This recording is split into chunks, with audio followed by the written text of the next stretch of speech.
ঠাকুরপো, আর প্রায় কিছুই দেখতে পাচ্ছি না, তবু লিখে গেলাম আমার মৃত্যুর জন্য কেউ দায়ী নয়।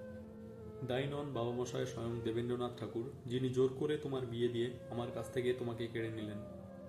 দায়ী নন আমার মেজোজা জ্ঞানদানন্দিনী, যিনি কোনোদিনই আমাকে তোমার নতুন দাদার যোগ্য স্ত্রী ভাবতে পারলেন না, দিলেন না এতটুকু সম্মান।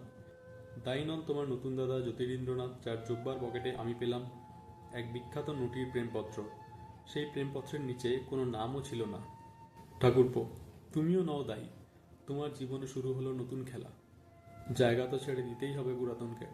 তুমিই তো লিখেছ ঠাকুরপো, ঢাকো তবে ঢাকো মুখ, নিয়ে যাও দুঃখ সুখ, চেও না ফিরে ফিরে, হেথায় আলয় নাহি আনন্দের পানি চাহি, আধারে মিলাও ধীরে ধীরে। তাই হোক ঠাকুরপো, আধারে মিলিয়ে যাব আমি, কিন্তু তুমি দায়ী নও কোনোভাবেই। ঠাকুরপো, আমার মৃত্যুর জন্য দায়ী আমার অমোঘ নির্বোধ নিয়তি। পাপ যাকে বিদ্ধ করে না, পুণ্য যাকে বদলাতে পারে না। আমাকে মনে রেখো রবি, এই কথাটুকু বলার স্পর্ধাও আমার নেই।